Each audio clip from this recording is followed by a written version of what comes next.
Hey, Mama, wouldn't you like to pause from your busy day and listen in to experts and homeschool parents like you about the beautiful world of homeschooling?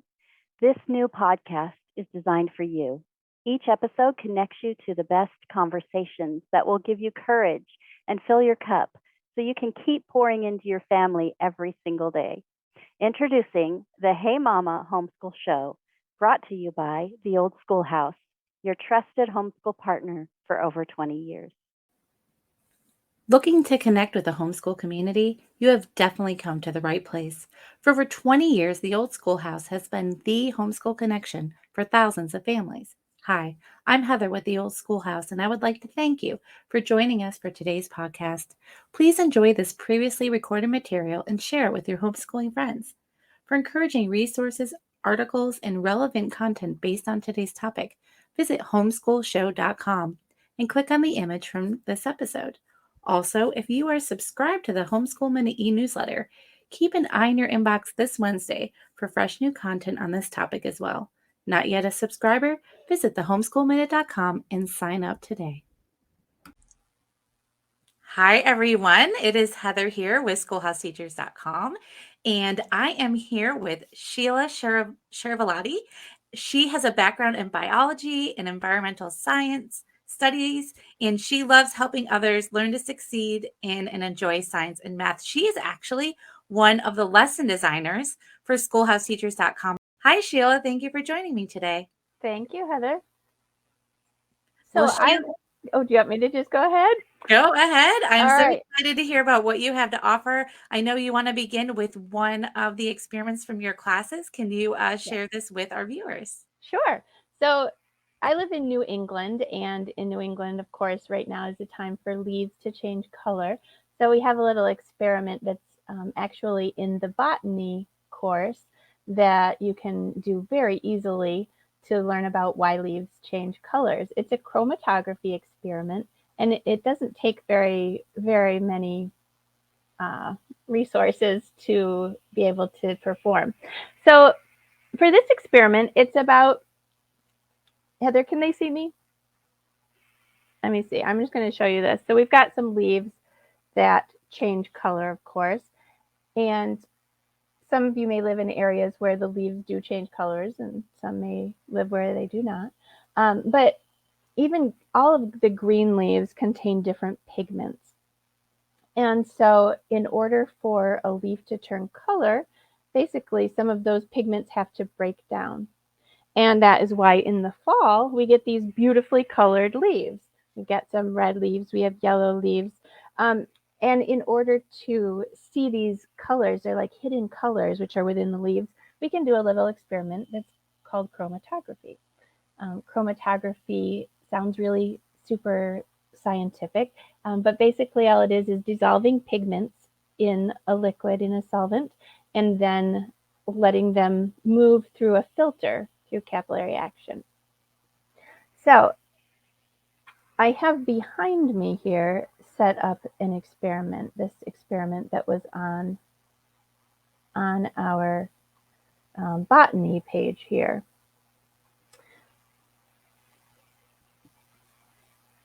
Heather, can you see my experiment here? Yes, let's Okay, make good. you bigger so we can absolutely see that. Thank you. All right. So basically, all it takes is some green leaves, some alcohol, like rubbing alcohol that you probably have in your bathroom, or if you're in a pinch, you could use nail polish remover because that has a good solvent in it called acetone, and a couple of little containers. So this one I've already prepared. It's just a little glass jar. You take some leaves, some green leaves, not already colored leaves.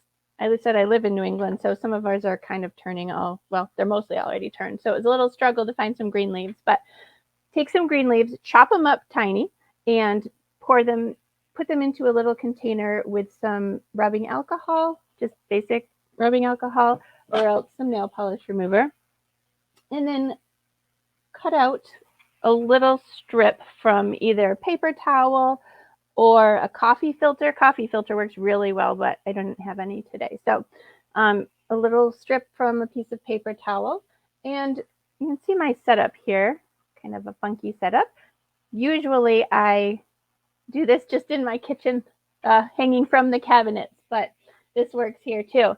So you'll just put your piece of filter, whether it be coffee filter or paper towel, so that the tip of it just barely sits in the liquid that you have mixing with your leaf bits.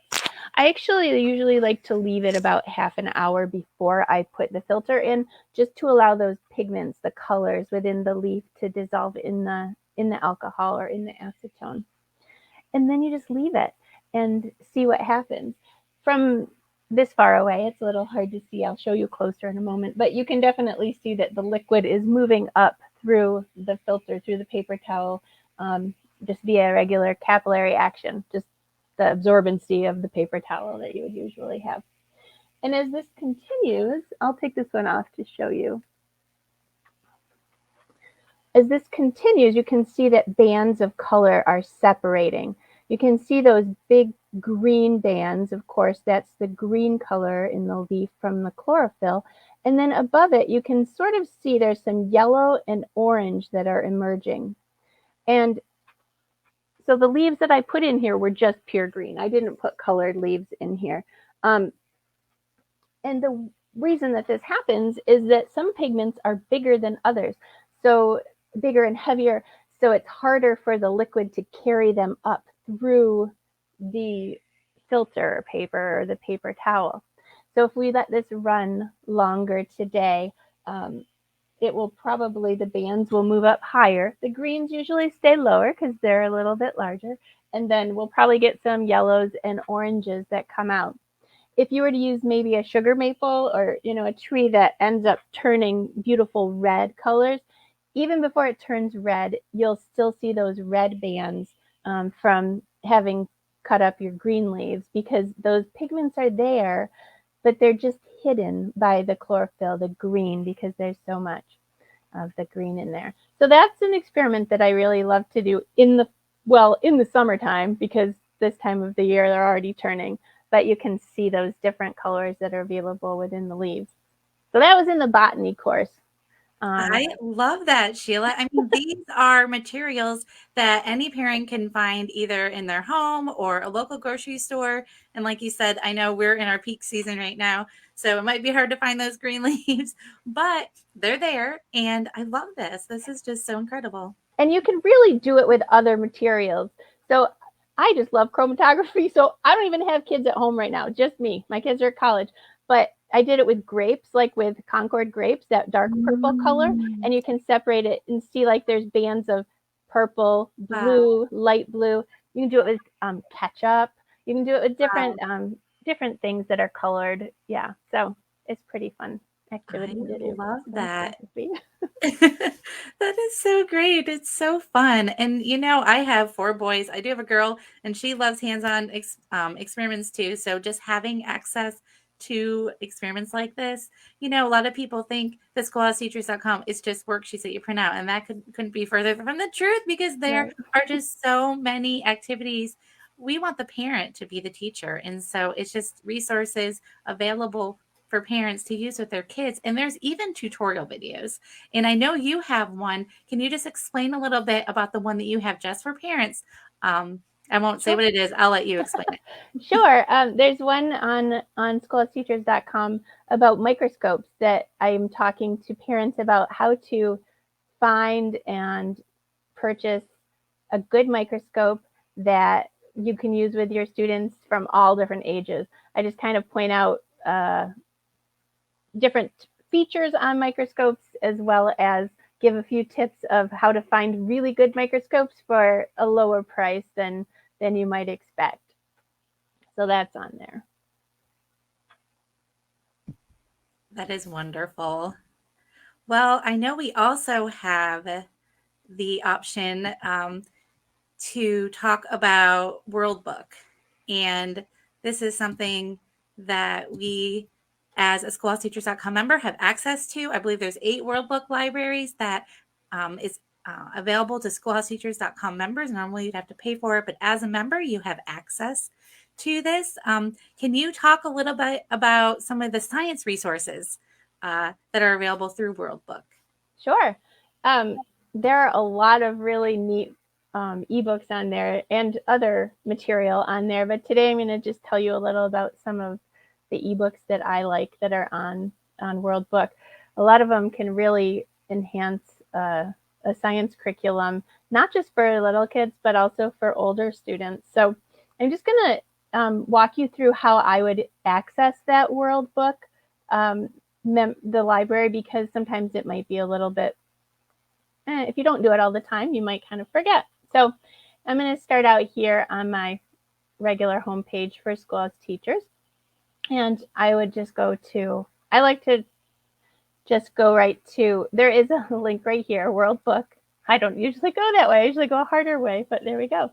Okay, so right on this page, you can scroll down and click this section that says to access the World Book resources. It gives you the website and your login name and the password. And the password changes periodically. So if you find you can't get in on your old password, just double check and make sure you have the same password, the correct password. So go ahead and click on that. I already have my password in there. And it'll take us to, yeah, there we go. My Wi-Fi was a little slow. It will take us to all of these options. There are all kinds of really neat informational things on each of these tabs. The one I'm going to show you is within the ebooks section. So if you click on the ebooks section, they're organized with a whole bunch of different topics. I want to show you some science resources that are kind of in, not really hidden, but they're not as obvious and easy to find as you may think. There is a nature and science section, which has a lot of course, nature and science topics. But there's this really neat section on here that is, oops, let me scroll over a little more. It's under this one. You can see it. It's called Crafts and Activities. And under Crafts and Activities, there are a lot of these little kind of science activity books, like this one right here. Let's see, those are fun with numbers. I'm looking for, all right, here's one about learning about matter. And if we go to this little one, it brings us to this book. Let me expand my screen a little bit so you can see it better. And this is a book all about matter. And it has, I'm going to go to a page that I can show you an experiment with. It has experiments. It has text, of course, so you're reading information about matter, but it's full of experiments too. So here's one that I always love. It's using food coloring and water. So pretty easy. Cold water and hot water. And you just take a jar of water that's very cold water, a jar of very warm water, and put a drop of food coloring in each of them at the same time, and just let them sit and observe and see how quickly the coloring mixes in. It's a great illustration of molecules moving all the time, because you don't have to stir it. It just will self-stir as the molecules are moving. And it's also a great illustration of molecules moving faster in hot water versus in a cold water. So that's an experiment that I really love. So again, that's just in the matter one. Back to our World Book bookshelf here. Another one of the ones in this like little surprise section, crafts and activities, is learning about plants. I'm just showing you some of my favorite experiments. I like to do experiments. So if we go to this one, for some reason the table of contents isn't clickable, so bear with me. You'll just get a quick preview as I go through here to the page that it's on. There's a really fun activity here, and this is great for science fairs too. If you're ever involved in a science fair, this is a great science fair activity where you can make this calls it a plant workout, or sometimes I call it a plant maze, where you're growing a bean plant and putting little barriers above it so that light only comes through a certain area. And the bean plant will grow so that it fills and goes in the direction of light. So that's a fun one. I love that. That is so awesome. I could just envision how kids would have so much fun with that. It is. It takes a while, so but you have to be a little patient. But it's a fun one to see them growing along there. One other one that I have that I brought stuff down here with me to show you is learning about accessing this the same way through the ebook. It's called Learning About the Sun, Moon, and Planets. And this one answers your question that probably everybody asks is, why is the sky blue? So I have it here to show you how quick and easy this one is. This one is better done in a dark room. So it's not going to be quite as impressive, but hopefully you'll be able to see what I'm talking about here. All right, so I have a jar of clear water and a flashlight. So if we look through with the flashlight, you can see that it's just, normal clear water. But if we add milk, so I just have nothing special, it's milk, and a dropper. If you don't have a dropper, then you can just use a tiny drop from a spoon or whatever you want. So I'm just going to put a little dropper of milk in here, stir it up, which once again, you really should never stir with a dropper, but that's what I have with me here. So once you got milk in there, it looks cloudy because those milk particles are in it. But if we shine the light through it, it has a blue. Let's see if I can shine it so you can see.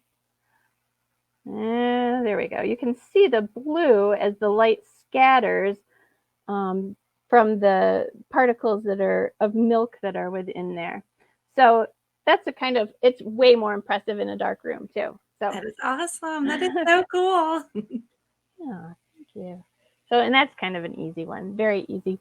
That whole series that's within, let me go there again. That whole series, I'm going to the sign-in page again, and then I'm going to go to the ebooks when it catches up to me. So that whole series that's within that crafts and activities section, why did they organize it there? Who knows? But that whole series of learning about animals, learning about energy, forces, and motion, these are really full of fun activities, not just for little kids, but also for older kids. It's a great supplement, easy to find on World Books. So even if you're working in a different course and you want something to add to it, I would say check these out. But before I also want to show you one other set of books that I really like. And this one I'll show you what I'm talking about first of all. They look kind of, they're not necessarily elementary. The picture that it shows looks a little elementary, but I would say it's for older students as well. It's under the Health and Human Body section. And it's a whole series, these that look kind of silly with these little illustrations here. But if you look at them, they're kind of like graphic novels. It's set up that way, like in that style. And it has great information, like all the stuff that you're learning in biology or anatomy and physiology. It just illustrates with these fun illustrations. And so you could definitely use them with younger kids, but I like these for older kids too, because they're, sometimes to just catch an interest that way and to be able to see it that way. Help them see it from a different perspective. I love that because we do offer anatomy and physiology, and this would just be a great complementary resource to go along with that. Yeah, totally. So that's within the Health and Human Body section. So, I mean, there are probably even some on here that I haven't found yet, but I would recommend just looking through the different offerings on here, because this is not just in nature and science, this is in health and human bodies, and the other one was in crafts and activities. So there are a lot of really neat things that you can use to enhance your science curriculum, and just fun. Like, sometimes we just do them for fun. It's true. And, when we hear 8 World Book libraries, they're libraries. It doesn't mean we have access to 8 books. I mean, these are complete libraries with so many resources. Like you said, you haven't looked through them all. I know I haven't looked through them all, but there's just a vast variety there. And it's definitely an excellent resource. And so we want all of our members to know about this, and also those who are considering schoolhouseteachers.com. This is a great opportunity. So I don't know about you, but when I go to the library, like encyclopedias, they're just not really a thing anymore. Everything is online. So having this accessible for kids is incredible, because they're not just going to Google and just searching up anything. These are kid-friendly materials that our kids can do their research on, and the materials are easy to find. So thank you so much, Sheila. I just absolutely love your experiments. I love your enthusiasm for science. I love everything that you shared with us about World Book. Do you have any advice for parents who might be a little nervous about teaching science in their homeschool? Do you have any encouraging words, having graduated some kids already? Do you have any encouraging words for parents just getting started? Sure. I think science is so fun. Like, I know some people might be intimidated by it, but it's so much just all around us. Like, it's very applicable. And I think that my advice is, even if you're nervous about it, try to just see it as fun. And you can always back off and just look for some activities and do some activities if you feel like a topic is kind of sliding from you or not quite catching it. And then once you are actually working in different science areas with your students, it's so easy to just see things all around you, when you're in the car or when you're outdoors or when you're somewhere. I have a student who I work with who is all the time saying, "Oh, I heard something about this on the news. This is what we had talked about in chemistry class." And, I think if you look outside of just the curriculum and make it more applicable to the real world and look for places that you see things that are going on that are related to what you're studying, it makes it a little bit more exciting and easier to retain. And it totally counts as science. Some people say, "Oh, you can't go for a walk in the woods and talk about the changes of the leaves and the patterns of seasons," but it absolutely counts, because that's what kids are going to remember. Right. And if you have a child who goes to the doctor a lot, if you have a student maybe who has an opportunity to be going to specialists and doctors a lot, that's a great way to really tie things into what you're learning too. The whole family can learn about right along with them. And doctors seem to really like when students ask questions too. They like to be able to say, "Oh, you kind of know what this is about." Aw, that's really good advice, Sheila. That's really good. Kayla, she mentioned, "My kids would love these experiments and resources. Thanks so much for sharing. Very helpful." So yes, thank you, Sheila. We just appreciate your time, and we just thank you for all that you've contributed to schoolhouseteachers.com, all that you do to help homeschoolers fall in love with science again. So thank you, and have a wonderful day. Bye, everyone. With another Homeschool Minute, here's Gina Suarez, publisher of the Old Schoolhouse magazine. Struggling to squeeze science into your schedule? Join or create a co-op. A regularly scheduled meeting date will force you to keep up with the required reading and assignments. You can meet daily, weekly, bi-weekly, or even monthly. The schedule's up to you. Sharing the duties of teaching can decrease your stress levels as well as your expenses, and doing science labs together can be much more fun for the kids. This can also make great opportunities for special projects, research papers, and presentations. Co-ops can work for as few or as many families that want to get together. You probably want to keep your group numbers somewhat small so that you don't get that lost in the crowd feeling. So find some friendly families and a date, time, and location that works for you.